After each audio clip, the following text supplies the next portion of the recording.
शीतल सिंह राणा जी, जिलाध्यक्ष महिला मोर्चा श्रीमती रोनी सिंह जी, राणा नागेश सिंह जी, ब्लॉक प्रमुख अनिल दुबे जी, पूर्व जिलाध्यक्ष सुशील सिंह जी, यशकांत सिंह जी, पवन कसोदन जी, अरविंद पाल जी, बालकृष्ण तिवारी जी, परमानंद सिंह जी, भारतीय जनता पार्टी और सहयोगी दलों के हमारे सभी पदाधिकारीगण, उपस्थित बहनों और भाइयों, लोकसभा चुनाव के छठे चरण के लिए आप सभी बस्ती वासियों से अपील करने के लिए आज मैं विशेष रूप से बस्ती में आया हूं।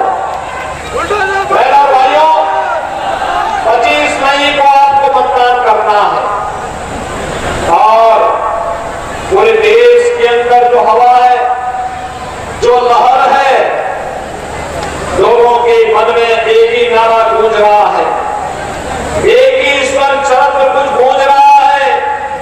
चारों ओर लोगों के मन में एक ही संकल्प है और वह संकल्प है कि फिर एक बार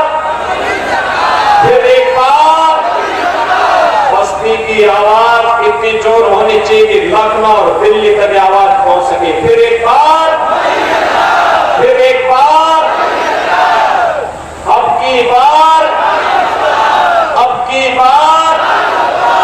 बहनों भाइयों, जब हम 400 पार की बात करते हैं तो समाजवादी पार्टी के लोगों को तो चक्कर आने लगता है, क्योंकि सरकार बनाने के लिए चाहिए 273 वोट, 273 सदस्य संसद सदस्य चुनेंगे, वही पार्टी की सरकार बनेगी। और समाजवादी पार्टी को मात्र 63 सीट पर भी चुनाव नहीं लड़ पा रही है। तो ये 400 पार की आपके नारे को सुनकर के पूछते कैसे होगा, तो जनता ही उनको जवाब दे देती है और जनता जनार्दन की जवाब होती है कि जो राम को भाई हैं,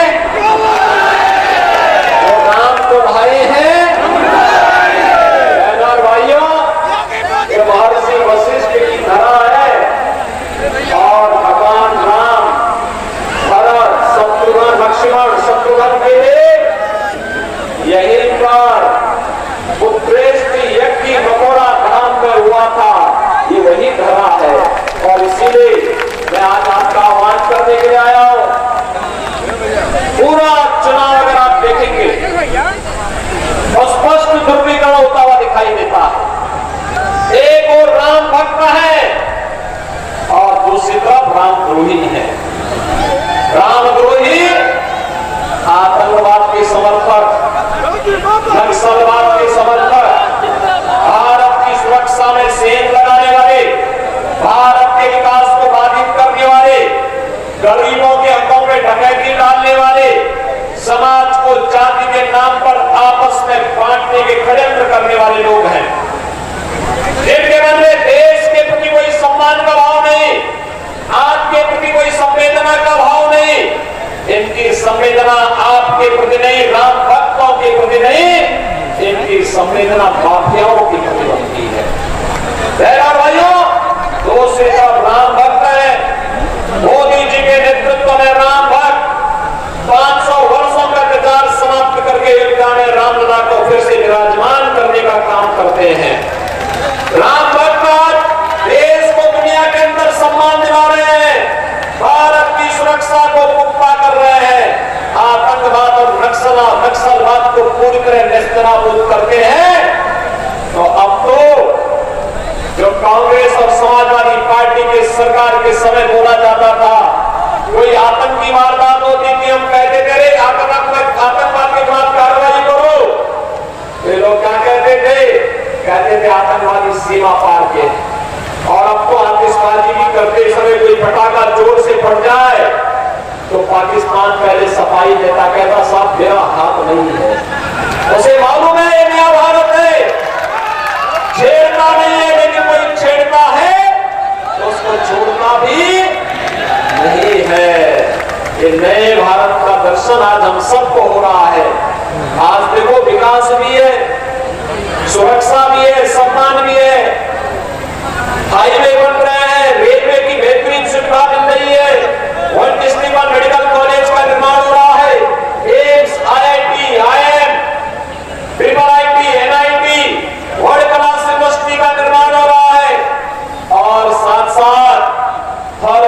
नल की योजना और नल से शुद्ध पेयजल उपलब्ध कराने की योजना भी क्रियान्वित हो रही है।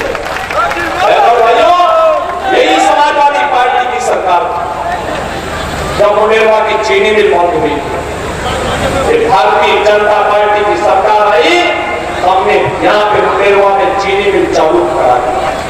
बहनों भाइयों, आज आप देख रहे होंगे विकास की प्रक्रिया को तेजी के साथ आगे बढ़ाते हुए, इनके समय में गरीब भूख से मरता था, किसान आत्महत्या करता था, बेटी और व्यापारी सुरक्षित नहीं थी, सर्वत्र अराजकता था, दंगा था, कर्फ्यू था।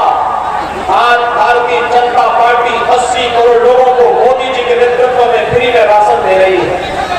60 करोड़ लोगों को 5 लाख रुपए का आयुष्मान कार्ड दे रही है।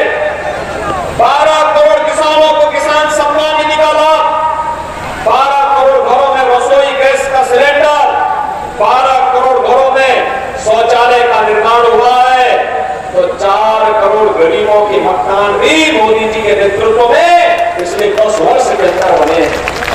और अब तो मोदी जी ने घोषणा की है 70 वर्ष से ऊपर के प्रत्येक बुजुर्ग को प्रतिवर्ष 5 लाख रुपए की स्वास्थ्य की सुविधा उपलब्ध करवाएंगे।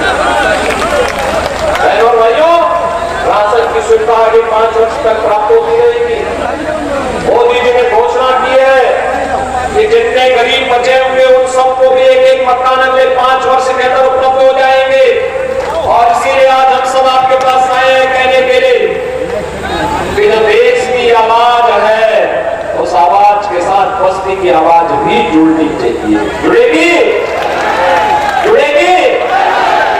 भाइयों, ये समाजवादी पार्टी और कांग्रेस का गठबंधन जब भी हुआ है, ये अनर्थ किया है।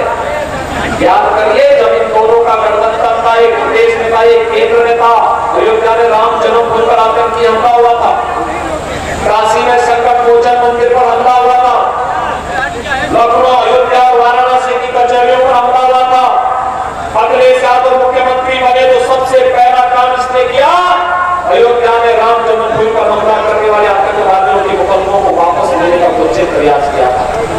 और हम धन्यवाद देंगे न्यायपालिका को। न्यायपालिका ने कहा नहीं, ऐसा नहीं होगा। आतंकवादी देश की सुरक्षा के लिए, जनता जनार्दन की सुरक्षा के लिए खतरा है, इनको नहीं छोड़ा जा सकता। बहनों भाइयों, यह आतंकवादियों के समर्थक है। आपने देखा होगा, एक तरफ राम भक्तों पर गोली चलाते हैं और दूसरी तरफ आतंकवादियों के मुकदमों को वापस लेते हैं। कोई गरीब आत्महत्या करता था, भूख से मरता था, इनकी संवेदना नहीं थी। किसान आत्महत्या करता था, इनकी संवेदनाएं नहीं होती थी। लेकिन अभी एक माफिया मरा, उस माफिया के लिए मातम बनाने के लिए समाजवादी पार्टी के लोग गए। भाइयों, अभी इनकी मंशा अच्छी नहीं है। मैं तो आपसे कहने के लिए आया हूं आज, और वह कहने के लिए आया हूं कि कांग्रेस और समाजवादी पार्टी का जो अनर्थकारी गठबंधन है, यह गठबंधन अब भारत की सुरक्षा के सेल लगाने के साथ साथ आपकी प्रॉपर्टी पर भी सेल लगाने की तैयारी कर चुका है। याद करिए, इन्होंने कहा है कि सत्ता में आएंगे, सबसे पहला काम अनुसूचित जाति और पिछड़ी जाति के आरक्षण को हिस्सा काट करके मुसलमानों को देने वाले हैं। क्या आप इसको सहमत हैं? इससे क्या आप इससे सहमत होंगे? क्या अरे बाबा साहब भीमराव अम्बेडकर ने कहा था कि धार्मिक आधार पर आरक्षण नहीं हो सकता है। और दूसरा कार्य, इनके द्वारा विरासत टैक्स की बात की जा रही है। ये विरासत टैक्स इतना खतरनाक है, आपके बाप दादों की, आपके पूर्वजों की जो संपत्ति होगी, उनमें से आधा समाजवादी पार्टी और कांग्रेस के लोग ले लेंगे और फिर इसका बंधन बांट करेंगे। क्या आप इसको स्वीकार करेंगे? क्या आपके पूर्वजों की संपत्ति को कोई कब्जा कर लेगा? क्या आप इसको स्वीकार करेंगे? क्या तो लगता है इनके अंदर औरंगजेब की आत्मा घुस गई। औरंगजेब मुगलों का सबसे क्रूर बादशाह था। पहला भाई इतना क्रूर था कि उसने अपने भाई की हत्या की, अपने पिता को कैद कर दिया। उसका पिता शाहजहां एक बूंद पानी के लिए तरस करके, तड़प करके मर गया था। उसने अपनी जीवनी में लिखी है की खुदा भक्त लाइब्रेरी में जाकर के पढ़े। शाहजहां कहता है कि औरंगजेब जैसा कमबख्त पुत्र किसी को पैदा न हो, जिसने जीते जी मुझे पानी के लिए तरसाया है। उसने कहा था इससे अच्छा तो वह हिंदू है जो अपने बुजुर्गों को, बड़े बुजुर्गों को सम्मान करता है और मरने के बाद श्राद्ध और तर्पण करके अपने पितरों को जल देने का काम करता है। बहनों और भाइयों, औरंगजेब ने जजिया कर लगाया था, हिंदुओं के लिए कहा था तो जजिया कर दो या मुसलमान बनो। लेकिन बहनों और भाइयों, ये जो विरासत टैक्स है कांग्रेस का, ये हिंदुओं पर औरंगजेब का जजिया कर है। हमें जजिया कर नहीं स्वीकार करना है, नहीं करना है। और हमने तय किया है भारतीय जनता पार्टी इसके खिलाफ लड़ेगी और इसका लड़ाई का मंत्र तो आपके पास है। एक वोट, आपका एक वोट इनको निरुत्तर कर देगा, इनके मंसूबों पर पानी फेर देगा, इनकी राष्ट्र विरोधी और आतंकवादी पोषक गतिविधियों को पूरी तरह समाप्त कर देगा।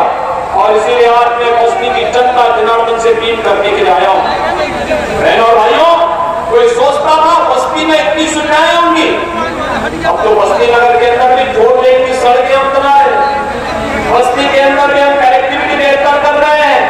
बस्ती मेरे तो दोनों हाथों में लड्डू है, इधर गोरखपुर का एयरपोर्ट, इधर अयोध्या का एयरपोर्ट, उधर एम्स और यहाँ मेडिकल कॉलेज, सिद्धार्थनगर में माधव बाबू के नाम पर मेडिकल कॉलेज, यहाँ महर्षि वशिष्ठ के नाम पे मेडिकल कॉलेज, यहाँ पे मुंडेरवा चीनी मिल भी चल रही है। और अन्य विकास के कार्य को तेजी के साथ आगे बढ़ाने के लिए अटल आवासीय विद्यालय भी भारतीय जनता पार्टी आप सबको दे रही है, जिसमें अनाथ और श्रमिकों के बच्चों को पढ़ाया जा रहा है। और इसी दिन आपसे कहने के लिए आया हूं, भारतीय जनता पार्टी ने अपने लोकप्रिय सांसद हरीश द्विवेदी को फिर से अपना प्रत्याशी बनाकर आपके बीच चुना रहा है। हरीश द्विवेदी चुनाव जीत के जाएंगे, चुनाव जिता करके भेजेंगे हरीश द्विवेदी को। दोनों हाथ लाकर के मेरे को, दोनों हाथ लाकर के जहां तक मेरी आवाज चली इस बार की आवाज से भी दोनों हाथों जहां तक आवाज जा रही है। लेकिन बहनों भाइयों, चुनाव जिताने के लिए 3 बाकी है, आपको कुछ कार्य करने होंगे, करेंगे, मेरी बात मानेंगे। क्या काम करना है बताओ? पहला काम, आप में से हर व्यक्ति 5-5 घर जनसंपर्क करने के लिए जाएगा। उन लोगों को मेरा संदेशा देगा कि राम भक्तों की सरकार फिर से बननी है और जो देश की आवाज है कि जो राम को लाए हैं उनको लाएंगे। इस आवाज के साथ लोगों को जोड़ना, जुड़ेंगे, जोड़ेंगे। आप में से हर व्यक्ति 15 घरों में कमल खिलाने का काम करेगा, करेगा। और चुनाव के दिन उन 15 घरों को मतदान केंद्र में ले जाकर के मतदान कराना है 10 बजे के अंदर। करा देंगे, करेंगे, सभी लोग सहमत हैं? अरे आपसे ज्यादा उत्साह माताओं बहनों